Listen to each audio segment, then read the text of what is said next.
ada azab.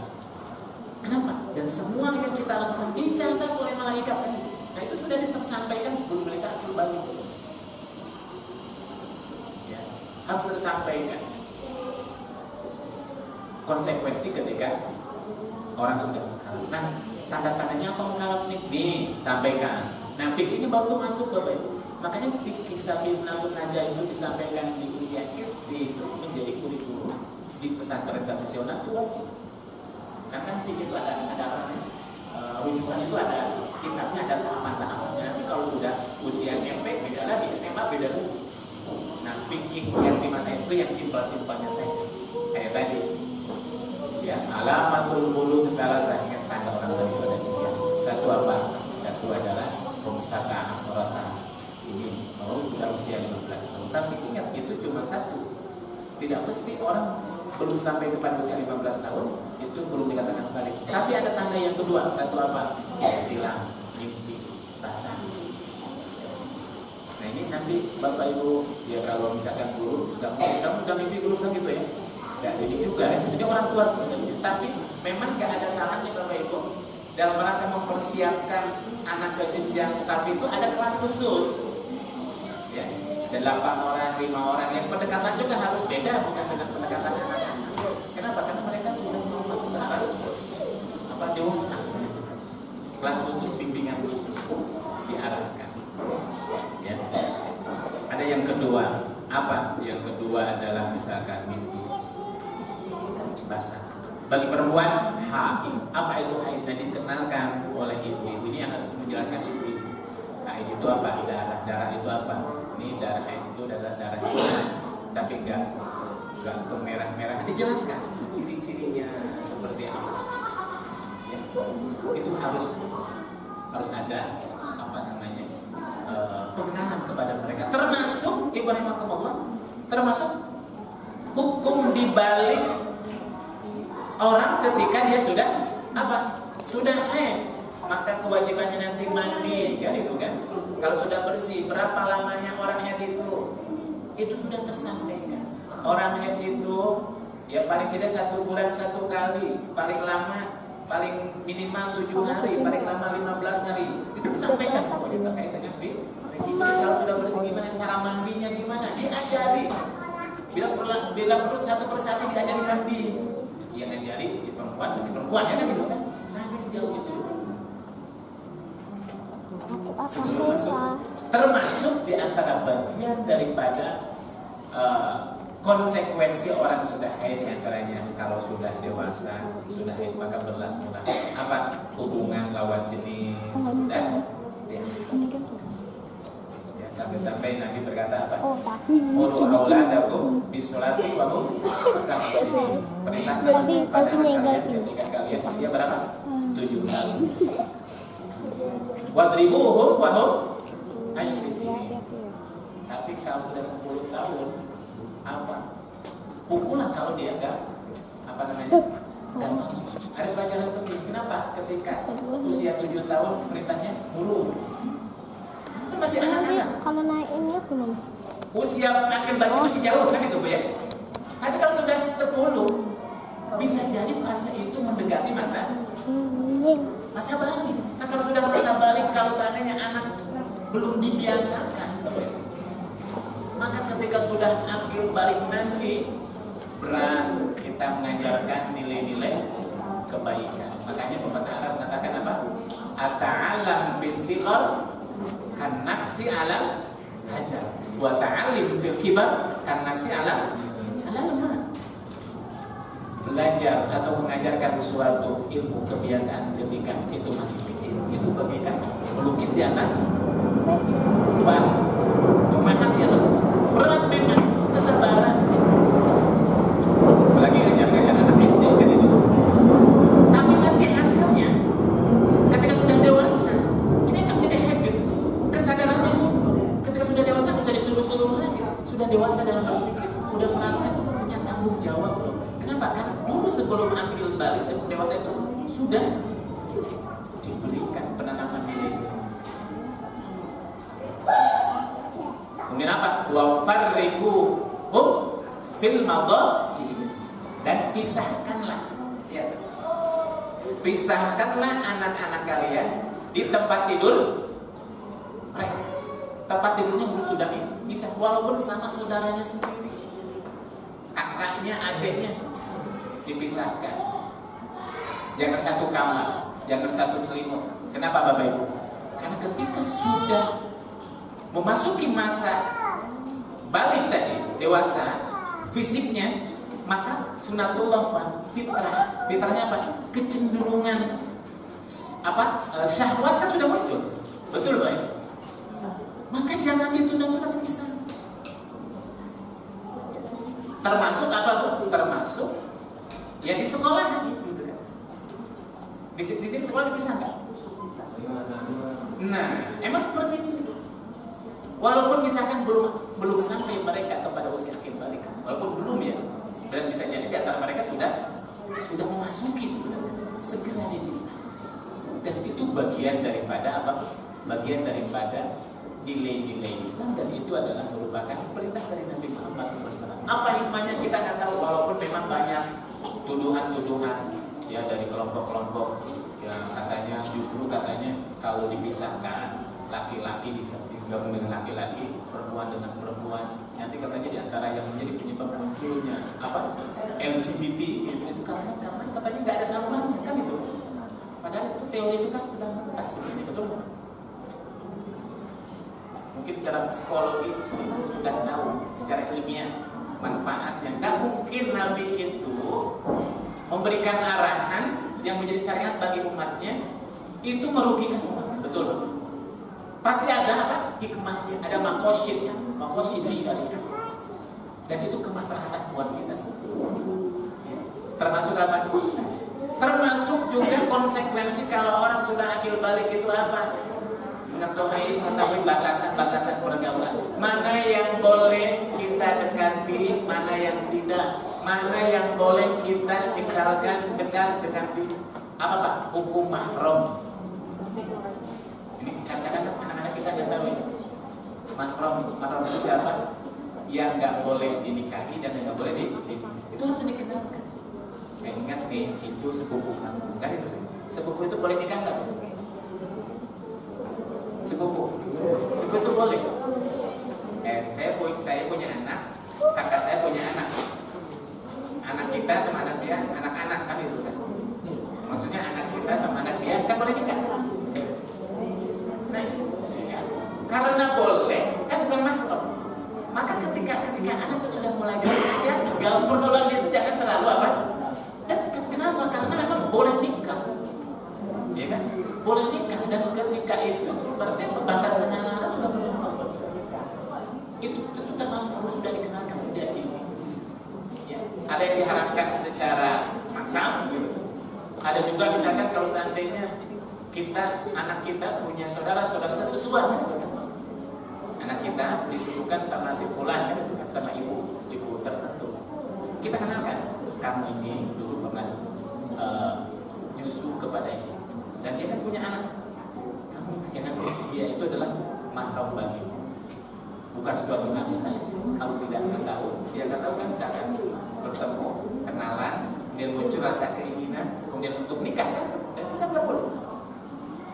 Hal semacam ini sudah ditentukan sama anak-anak. Jauh sebelum apa? Jauh sebelum mereka sampai usia. Itu teman-teman. Jadi konsekuensi termasuk apa Bu? Ya. Mana wilayah-wilayah yang nggak boleh disentuh, mana yang boleh, itu harus dilihat. Kenapa? Karena anak kita kelak akan menjadi hakim. Nah itu tugas kita Bro. Di sekolah. Ya makanya sebelum anak kita masuk ke masa akhir balik itu harus memberikan pembekalan dan pengantar. Ya di sekolah. Kalau di masyarakat berarti kan tugas para kiai. Ya, tugas orang tua, tugas masyarakat dan yang lainnya. Nah, Ibu rahimahullah, ini yang harus kita lakukan sebagai bagian daripada tanggung jawab, bahwa kelak anak kita jangan sampai ketika sudah sampai pada saatnya sudah akhir balik dia gagal, karena banyak kisah-kisah ya di pondok pesantren-pesantren ya karena belum pernah diajari oleh uminya, belum diajari oleh gurunya. Ketika misalkan suatu saat dia itu haid misalnya, dia nggak tahu. Kalau bisa, ya nggak ada salahnya diajarkan bagaimana kalau seandainya keluar darah kan, bagaimana cara pakai pembalut dan yang lainnya kan itu. Itu harus disampaikan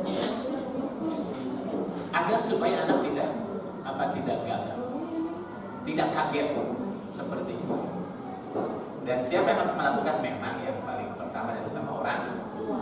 Tapi ketika misalkan orang tua nggak sempat, mereka sibuk dengan urusannya masing-masing, maka kita sebagai guru harus mempersiapkan, ya, mengajarkan kepada mereka, termasuk apa itu pengenalan kepada anak didik kita tentang alat-alat reproduksi. Tanda kedewasaan itu ini, ya, dan ini mungkin yang tahu lebih tahu itu para dokter kali ya, para bidan. Ada saatnya kita undang mereka.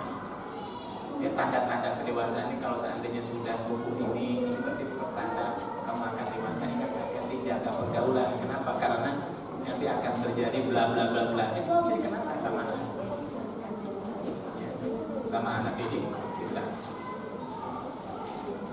Termasuk Bapak ya, pengenalan terkait dengan bergaulan antar sesama. Di antara salah satu munculnya LGBT, misalkan ya Bu, nah ini juga harus dikenalkan kepada mereka. Sampaikan kepada mereka bahwa di antara penyebab muncul yang terjadi penyakit AIDS dan yang lainnya ini kan dikarenakan LGBT. LGBT itu apa? LGBT itu adalah lesbian, bisex, apalagi gay dan transgender. Ya. Nah, kenapa ada orang yang kemudian dia lesbian atau gay? Nah, ingat, dia mencintai, menyukai sama lawan jenisnya. Sampaikan bahwa ini sudah keluar dari fitrahnya, nggak boleh dalam Islam ini, kan itu. Makanya kalau Bapak Ibu ada anak atau punya putra putri, saya suka dengan dia, ya itu harus syukur juga, Pak. Betul nggak? Kenapa? Berarti anak itu normal gitu. Jadi kalau ada anak kita yang justru suka sama laki-laki lagi, nah itu harus hati-hati kan. Nah, cuma kemudian apa? Kenalkan batasan-batasan dalam Islam bagaimana pergaulan antar lawan jenis seperti apa. Ya. Nah, termasuk diantaranya adalah pembatasan supaya tidak bebas ketika sudah dewasa itu. Kenapa? Karena ketika sudah dewasa muncul adanya kecenderungan. Termasuk sudah dikenalkan dari sekarang apa kewajiban kalau orang sudah dewasa Pak? Wajib menutup aurat. Bisa jadi di sini ketika masa SD dia pakai jilbab, nanti kalau sudah keluar ketika SMA SMP dia cabut jilbab. Kenapa? Karena sejak dari sebelum akil balik belum dikenalkan. Kalau orang sudah akil balik itu satu ada kewajiban Pak menutup aurat kan? Baca tuh surat Al-Ahzab tentang kewajiban menutup aurat itu seperti apa. Kenapa harus menutup aurat? Dikenalkan. Karena ada beberapa kasus di SDT-nya dipakai jilbab gitu, pakai kerudung. Kalau sudah SMA SMP-nya ditinggalkan. Mungkin dia nggak tahu ketika sebelum dia keluar itu tentang hukum fikih bagi orang sudah dewasa dalam bentuk aurat. Nah ini Ibrahim Muhammad, makanya di pagi hari ini menjelang siang ini secara khusus kita tentu sebagai para guru, bagi para pendidik untuk menguatkan, mempersiapkan. Ya, jangan sampai ketika anak didik kita sudah sampai usia balik mereka belum tahu tugas dan tanggung jawabnya serta konsekuensi di balik perbuatan. Ya. Bapak-bapak, sementara itu yang saya bisa sampaikan, ya, lebih ininya kita bukan forum tanya jawab untuk menguatkan dan diskusi kita di kesempatan pagi hari. Yang benar dari Allah dan Rasulnya, yang salah dari kehidupan saya pribadi. Wallahu muwaffiq ila aqwamit thoriq. Wassalamualaikum warahmatullahi wabarakatuh. Jazakumullah khairan atas materi yang disampaikan Ustaz Didi. Tadi sudah garis bawahi beberapa hal penting. Bahwasanya tadi disinggung urgensi tentang pentingnya mendalami ataupun memahami ilmu fikih. Terlebih kita sebagai seorang guru, mungkin ini bisa jadikan masukan di Pak Tora, bisa jadikan kurikulum bagi guru-guru, karena tidak mungkin kita akan mengajarkan sebelum kita belajar. apa itu ilmu fikih. Tadi sudah disinggung sedikit tentang kitab Safinatul Munajjah nih Ustaz Didi. Jadi barangkali anak-anak itu belum tahu bagaimana taharah yang benar, atau barangkali kita sebenarnya itu melihat anak-anak itu sebenarnya mutanajis tapi dia tetap sholat, sehingga membawa najisnya ini ke dalam kelas, sehingga mempengaruhi keabsahan dari sholat kita atau keabsahan dari sholat-sholat temannya yang lainnya. Barangkali teman-teman itu ada yang belum tahu bahwasanya wudhu yang benar seperti ini, seperti itu, kemudian yang membatalkan wudhu ini itu. Nah itu kiranya sangat penting dipelajari, terutama kita sebagai seorang pendidik. Saya persilakan monggo Bapak Ibu sekalian Ustaz-Ustaz yang mau bertanya kepada Ustaz Didi. Oke, silakan bebas Ustaz Didi. Silakan yang mau bertanya.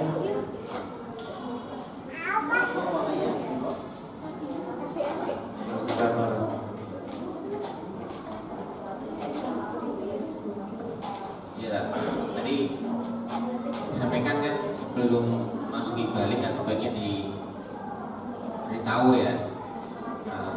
Kalau udah balik bagaimana? Tapi anak-anak kita tuh biasanya pada penasaran gitu. Ketika dia belum mengalami, diceritani, penasaran ya. Jadi apakah tidak sebaiknya ketika sudah balik harus diberitahu tidak boleh jaga pergaulan ya, karena nanti kamu udah punya sperma. Nanti jadi penasaran tau, pengen nyoba gitu ya. Apalagi gadget kan gampang didapatnya. Nah, sebetulnya yang paling ideal ketika menyampaikan konsekuensi itu apakah ketika mereka sudah mengalaminya atau belum gitu ya. Karena anak itu mesti penasaran, kalau diberitahu malah, kalau nggak diberitahu malah no problem ya. Ketika diberitahu malah jadi penasaran bukan? Nanti malah nyari-nyari terus gitu. Beli sudah gitu. Enggak, Ibu kalau ada pertanyaan silakan. Monggo.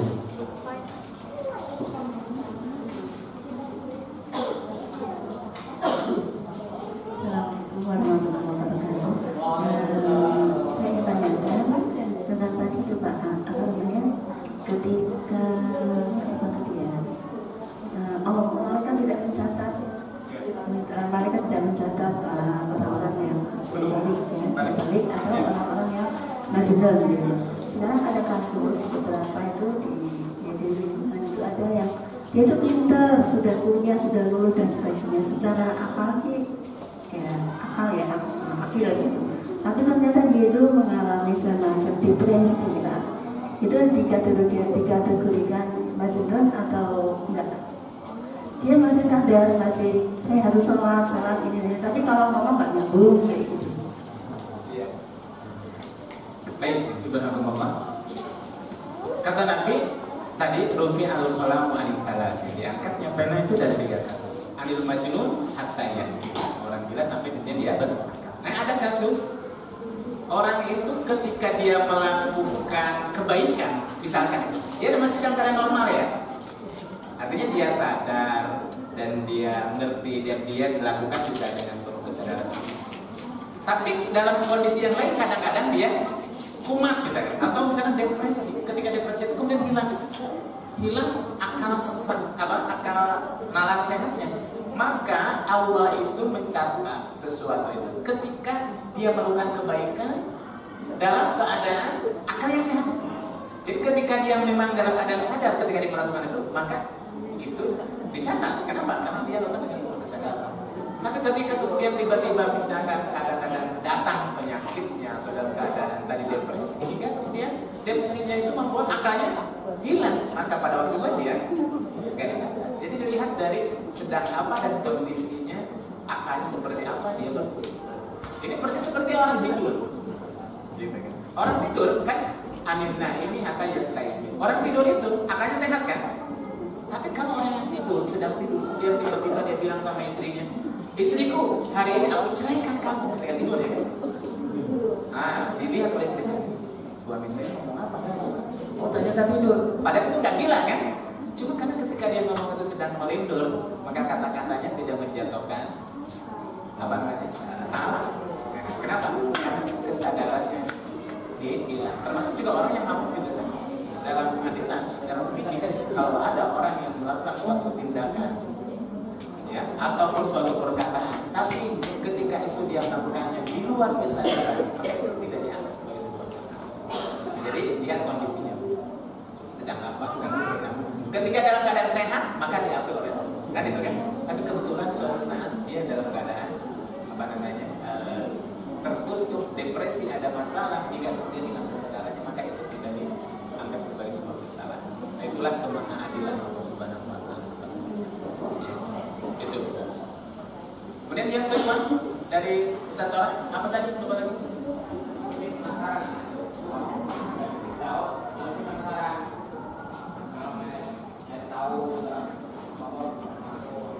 Iya, iya. Makanya disitulah tugas seorang guru, orang tua untuk mendatangi, untuk menasehati dan untuk menyampaikan kepada anak kita. Tentu pendekatannya berbeda karena anak itu sudah mulai memasuki apa?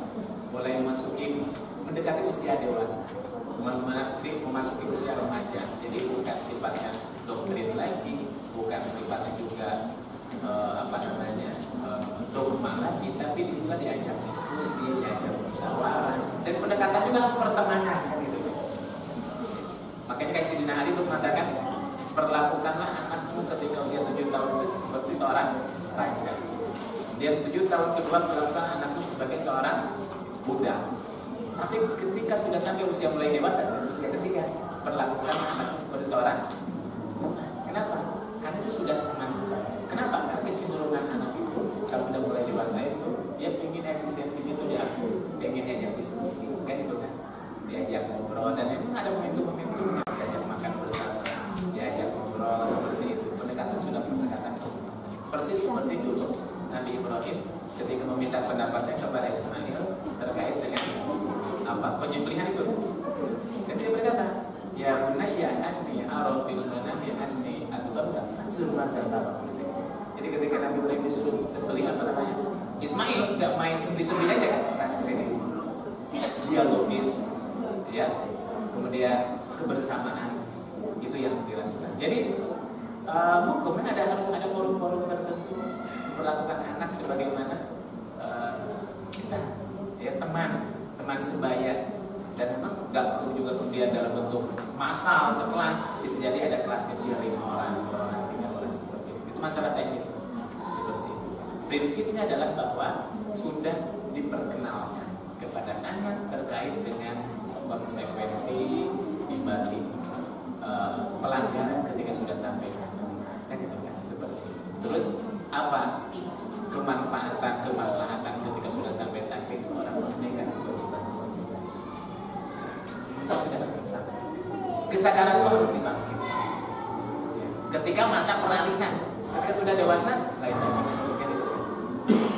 Dia sudah menjadi habit, sudah menjadi kebiasaan. Walau alam bisawab. Terima kasih Ustaz Ijing atas jawabannya. Silakan ibu-ibu lagi ada yang mau bertanya? Tahu dari bapak-bapak? Sana. Namanya Putri.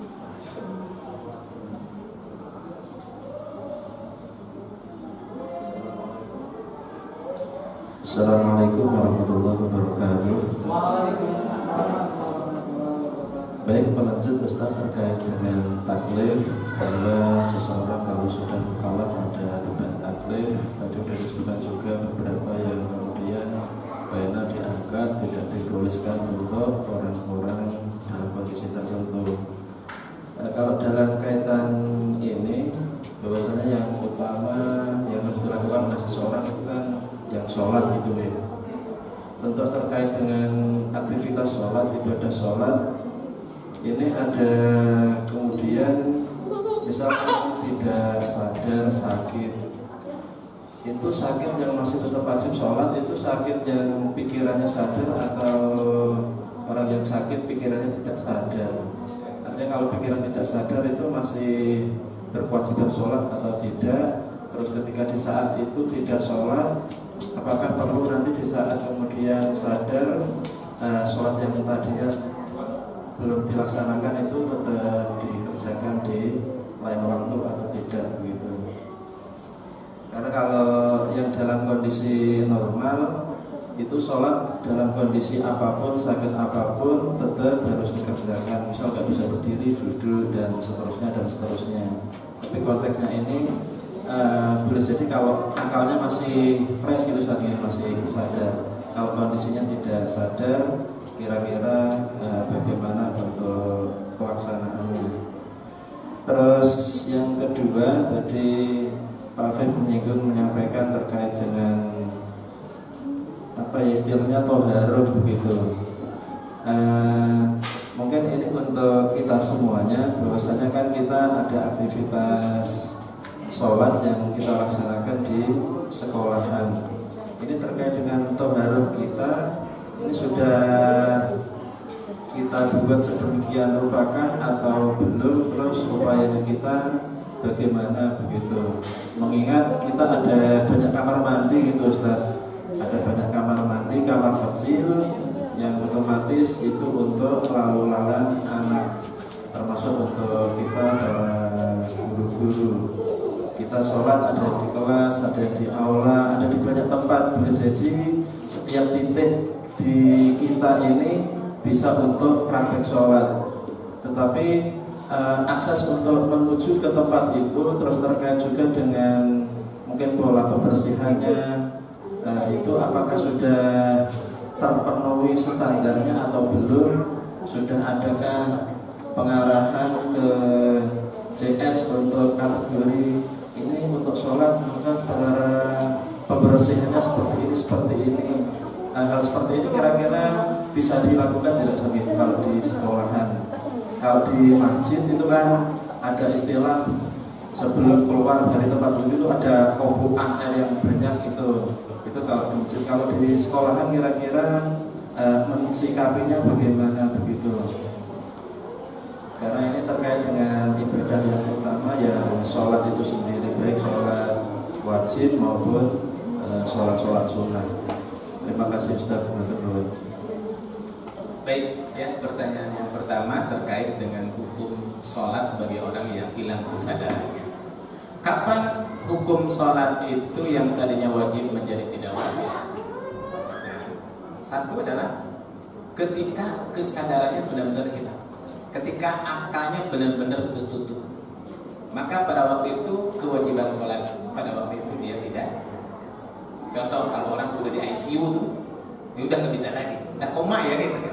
Tapi selama orang itu akalnya masih sadar, masih ingat, kalau dia baca, ya apa, cuma dia nggak bisa berdiri, nggak bisa duduk, gitu ya, maka kewajiban itu nggak hilang. Kenapa? Karena tadi itu bahwa yang menjadi penentu seorang ditakdir atau tidak itu adalah kesadaran akalnya. Ya, makanya Nabi mengatakan, "Sholli qa'iman," sholat sambil berdiri. Itu ketika normal. Fa'ilan jasadi, fa'ilan. Selama itu dia nggak bisa berdiri, kemudian duduk. Asalkan dia masih baca, masih ngerti, masih paham. Gak bisa duduk, fa'ala jamban, berbaring kan itu. Selama dia masih sadar. Tapi kalau sudah kesadaran sudah hilang, la yukallifu Allahu nafsan illa wus'aha, maka takdir itu menjadi tidak. Terus kapan dong? Ketika kemudian akhirnya dia sadar, dia sembuh dari penyakitnya, maka di situ ada wajibnya apa? Qadha. Sama dengan tidur. Jadi kalau Bapak Ibu misalkan suatu ketika pulang kantor, pulang kerja, ya, kemudian pulang ke rumah, habis sholat maghrib, udah sholat maghrib, kemudian tidur, bangun subuh, ya kan itu. Nah, sholat yang kita tinggalkan karena tertidur, nggak dosa. Kenapa? Karena kan nggak sadar, nggak sengaja, karena akal kita tertutup dengan tidurnya, maka sholat yang tadi yang kita tinggalkan bukan merupakan sebuah kesalahan. Tapi kemudian keingat, sadar, maka kata Nabi sholat. Kapan? Ketika dia ingat. Maka tazakarta pasal kapan kau ingat kau sholat. Jadi nggak usah nunggu besok lagi, langsung. Kenapa? Itulah yang kemudian disebut dengan sholat qadha, menggantikan sholat yang kita tinggalkan. Seperti juga termasuk apa? Pingsan ibu. Orang ICU udah kehilangan. Kalau semua dia wajib bayar qadha, kan itu. Seperti itu. Ibu pingsan, karena itu apa namanya? Pingsan itu kan tertutup dia kan. Nggak ingat apa. Pingsan 3 hari misalkan, nggak ada kewajiban dia apa? Akan enggak. Kemudian sembuh, Sholat langsung, nggak usah nunggu besok harinya. Karena kan Nabi katakan mata tazakar, takkan kamu kau ingat walaupun di luar waktunya. Iya, di luar waktunya. Ya, nggak nunggu waktunya. Seperti maghrib, ingatnya jam subuh. Sebelum subuh, sholat maghrib. Nah, ceritanya apa? Sholat maghrib, kan? Sholat qadha. Seperti itu, Pak. Itu namanya sholat qadha. Jadi 3. Ya. Orang gila sembuh. Nah, selama gila berapa? Dia tinggal lagi. Nah, dia kan kenapa? Karena akal sudah mulai sehat. Seperti itu. Itu menurut jumhur ulama. Seperti itu. Ya. Kemudian itulah maksud kenapa ketika Allah menurunkan ayat surat An-Nisa, ya ayyuhalladzina amanu la taqrabus sholata wa antum sukara hatta ta'lamu ma taqulun. Kan pernah ayat itu kan? Hai orang beriman, janganlah kau sholat dalam keadaan sukara. Sukara apa? Mabuk. Sukara itu artinya tertutup, Pak. Ya. Tertutup akalnya sukara, kan itu masuk. Ya. Sukara, jadi di bahasa Arab sukara. Ya. Jangan sholat kata Allah. Kata Allah percuma, kan gak sadar, akan hilang kan? Hatta ta'lamu ma taqulun. Kecuali nanti kalau sudah sampai engkau paham apa yang kau ucapkan.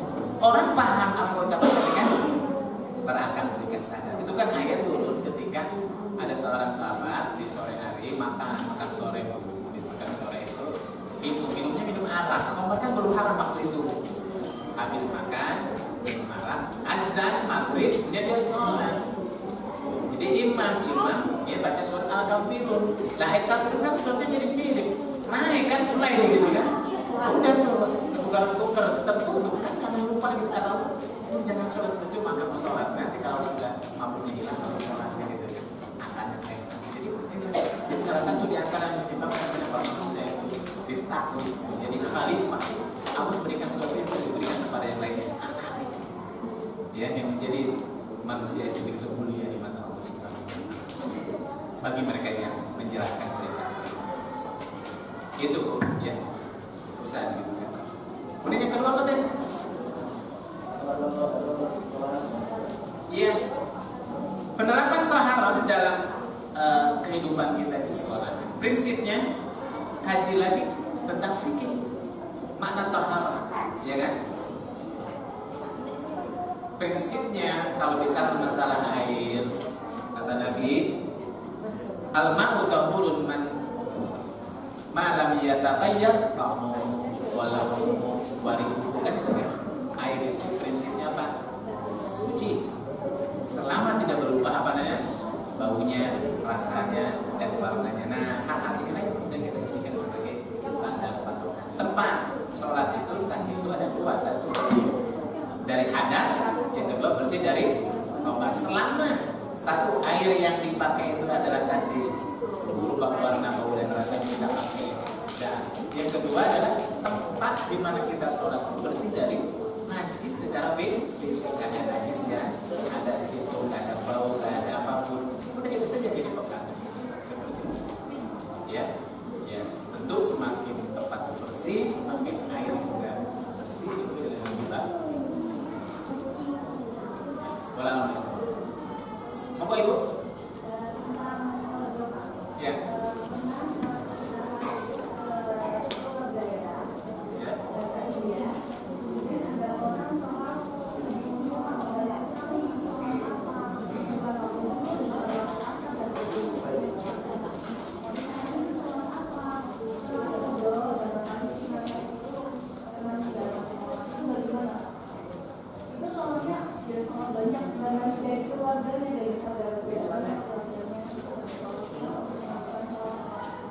Untuk menggantikan sholat orang lain, bukan sholat dia.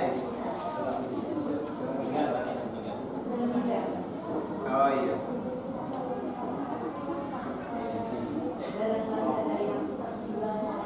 Iya.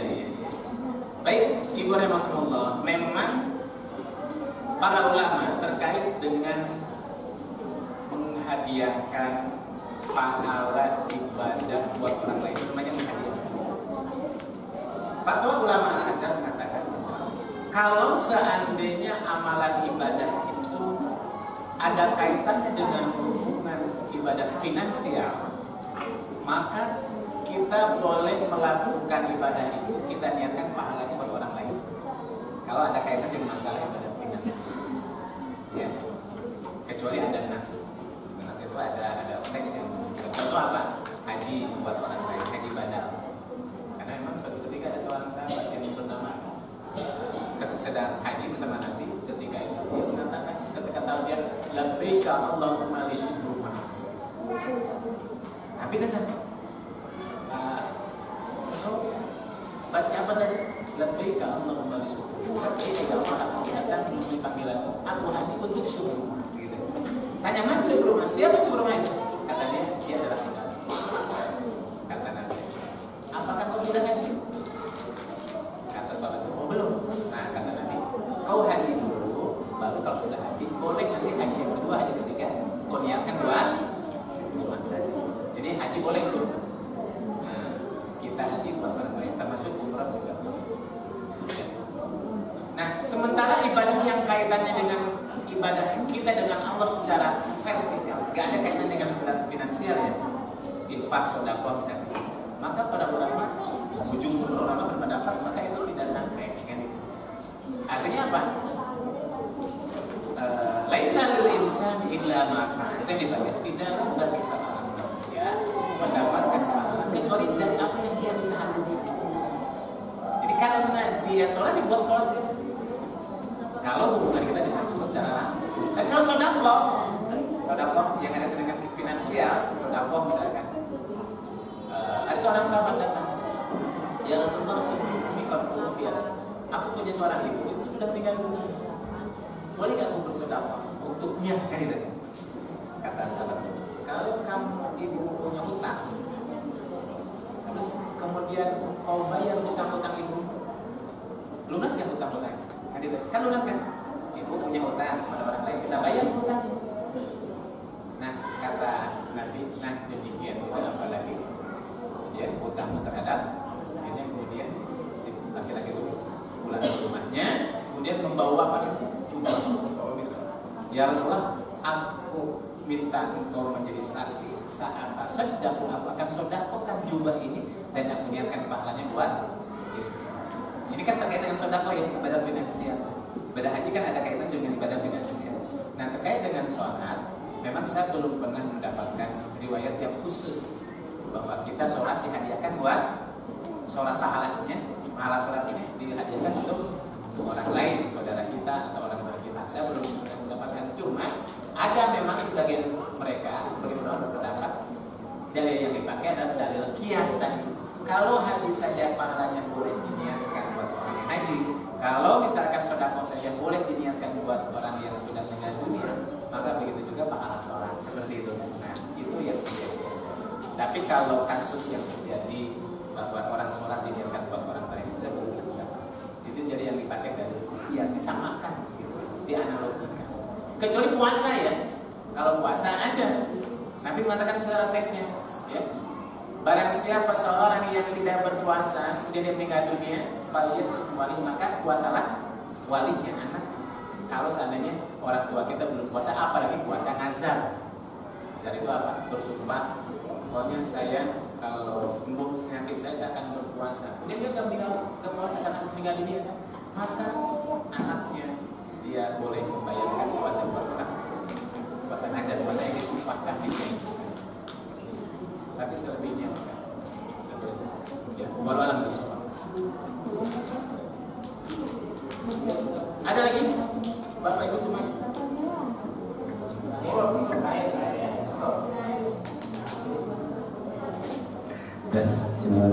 Assalamualaikum warahmatullahi wabarakatuh. Saya mohon saran dan masukannya, Ustaz. Alhamdulillah untuk tahun ini SDIT Bina Iman sudah melakukan pemisahan antara Anissa dan Alijal. Cuman menurut kami ada beberapa yang berbeda berkaitan dengan adab anak-anak. Kami belum tahu penyebabnya. Baru analisa kami yang masih awam bahwa salah satu pemicunya adalah karena adanya pemisahan itu anak-anak menjadi sangat reaktif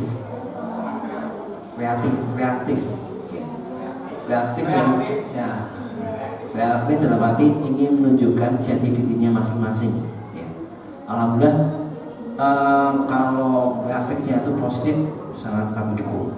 Tapi untuk saat ini reaktifnya Bapak melihat belum bisa mencerminkan dia sebagai sesuatu yang patut diteladani ya. Mohon masukannya agar reaktif itu bisa bermanfaat ya. Assalamualaikum warahmatullahi wabarakatuh. Waalaikumsalam warahmatullahi wabarakatuh. Contohnya, apakah semua siswanya itu semua reaktif atau mungkin cuma 1 orang, 2 orang sifatnya? Hampir 25%. 25%? Iya. Misalkan gimana di lapangan reaktifnya seperti apa? Setelah ada pemisahan itu? Setelah ada pemisahan, salah satunya dia menonjolkan dirinya. Menunjukkan dirinya bahwa inilah saya di hadapan lawan jenis. Nah, itu yang ikhwan atau apa? Rijal apa di sana? Dua-duanya. Iya. Iya. Baik, ibu rahimahullah. Ketika usia memasuki usia mendekati akhir tadi, memang fase itu adalah fase di mana setiap anak itu ingin eksistensi itu diakui. Ada masa fase peralihan seperti itu, ya. Tapi dengan seiringnya waktu, lambat laun hal semacam itu insya Allah akan terkikis. Karena mungkin baru adaptasi ya kan, baru adaptasi. Ya persaingan kemudian apa namanya? Jangankan seperti itu Pak. Ketika di rumah saja kita punya anak, ketika pada masa fase mau mulai dewasanya juga bisa didikte anak. Pokoknya dia pinginnya di apa namanya? Kalau bahasa Jawa itu di wongke kan gitu kan. Di apa namanya? Diakui keberadaan. Maka disinilah perlu pendekatan dulu orang tua pendidik untuk memperlakukan anak pada waktu itu. Oh berarti sekarang anak ini sudah saatnya pendekatan apa pertemanan kesebayaan. Jadi yang sifatnya dogmatik pokoknya itu mungkin sudah mulai dia ada sedikit. Kenapa? Karena sudah mulai masalah. Saya ini eksistensi saya ini harus diakui. Saya punya kehebatan. Nah disitulah mungkin kreativitas seorang guru harus benar-benar cermat, mensalurkan, kemudian memberikan ruang kepada dia, memberikan kesempatan untuk apa? Memberikan ruang bahwa dia itu memang punya bakat, punya kelebihan dan punya apa namanya yang tidak dimiliki oleh orang. Ya. Kita coba saja nanti kita tes mungkin ini baru adaptasi seperti itu. Dan di sini udah lama belum perpisahannya? Oh baru. Nah kita lihat saja nanti kan itu kan. Atau tidak salahnya juga kemudian ada studi banding dengan yang sudah ada sebelumnya, bagaimana bisa jadi diskusi juga bagaimana menanganinya, sharing dan yang lainnya seperti itu. Terus kita pikirkan dampak positif negatifnya, kita bisa lihat dari segi prestasi seperti apa, ada perbaikan nggak, ada apa namanya progres nggak, setelah ada progres. Tapi prinsipnya adalah bahwa kalau kita yakin bahwa bahwa ini adalah bagian daripada syariat, bagian daripada nilai-nilai Islam, kita berhusnuzon bahwa tidak mungkin misalkan Allah Subhanahu wa Ta'ala melalui tentu lisan Nabi-Nya memberikan arahan kepada kita untuk misalkan mulai adanya pemisahan, pembatasan lawan jenis antara laki sama perempuan, melainkan di situ ada manfaat, ada maslahat, ya, ada positifnya dan maslahat manfaat itu tidak ada kecuali itu akan kembali kepada kita semua. Dalam istilah fikih namanya apa? Maqasidus syariah. Ya, maksud tujuan hikmah dibalik Satu adalah diajari masalah untuk maslahat kepada kita semua manusia. Kalau kita berarti buat anak didik. Ya. Dan ini perlu di riset juga, diteliti juga. Kira-kira apakah ada gak dampak positifnya ketika dipisah? Mana banyak positifnya atau banyak negatifnya? Itu bagus. Biar kemudian bukan yang sekedar teori dan dogma. Kalau teori, dogma sudah jelas. Bahwa ketika usia akhir balik ini satu ikhtilat itu kan harus diterapkan. Nah, lalu kemudian hikmahnya apa? Nah, di sini kemudian kita kan secara ilmu, ya dibuktikan secara empiris. Ini apa sih maksudnya? Apa sih manfaatnya ketika terjadi pemisahan laki dan perempuan di saat sudah usia akhir balik? Ya, karena kalau syariat itu kan yang menjadi ukuran adalah tentu apa tuh Al-Quran dan apa namanya hadis Nabi. Seperti itu. Termasuk ya adab etika di rumah juga kan ketika sudah usia akhir balik itu kita ajarkan tanamkan ketika kita masuk rumah, masuk kamar kan ada aturannya ya kan, jam-jam tertentu ya hati-hati nggak boleh masuk kamar karena di situ adalah pada masa-masa di mana orang dewasa itu melakukan sesuatu yang walau nanti soal ya kita lihat kita mudah-mudahan nggak ada apa namanya hal yang banyak sih isu-isu di masyarakat itu misalkan gara-gara di pesantren itu laki sama perempuan itu dipisah ternyata munculnya LGBT misalkan itu kan munculnya laki suka sama laki kenapa? Karena nggak ada salurannya katanya gitu kan banyak kan isu-isu seperti itu ya tapi sebenarnya itu tidak ilmiah dan tidak bisa dipertanggungjawabkan juga. Justru yang sudah banyak positifnya daripada negatifnya.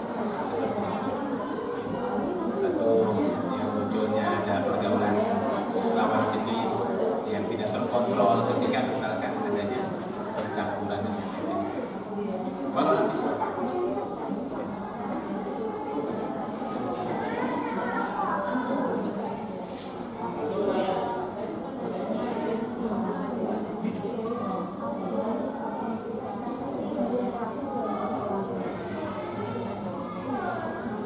Terima kasih untuk Ustaz-Ustaz dan semua yang sudah bertanya.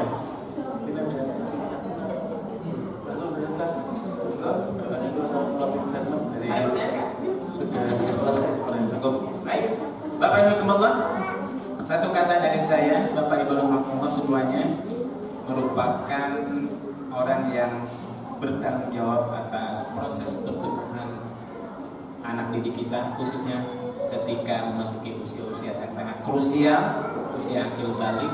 Kenapa? Karena dari masa peralihan inilah sebenarnya mereka belajar. Tanamkan, ajarkan kepada mereka, kenalkan kepada mereka, kondisikan kepada mereka adab, etika, tata krama dan syariat Allah yang berlaku buat orang yang sudah masuk usia akhir balik atau dewasa. Berat memang, Bapak Ibu, ya karena ini masa peralihan. Tapi ketahuilah kata Nabi Ta'ala fisyillah kan nafsi ala hajar wa ta'ala fil kibar kan nafsi ala ma mengajari nilai-nilai kebaikan pada fase di mana anak ini masih berada di masa kecil sebelum masuk usia dewasa itu bagaikan kita berlukis di atas batu. Tapi kalau sudah nanti akhir balik baru kita ajarkan, baru kita tanamkan, baru kita berikan nilai-nilai yang harus dilakukan oleh orang dewasa berat. Kenapa? Sejak sebelumnya belum ada kebiasaan, belum ada habit, belum ditanam. Dan mudah-mudahan ini menjadi ladang kebaikan Bapak Ibu semua. Demikian Bapak Ibu, mudah-mudahan bermanfaat. Wallahul muwaffiq ila aqwamit thoriq. Wassalamualaikum warahmatullahi wabarakatuh. Waalaikumsalam.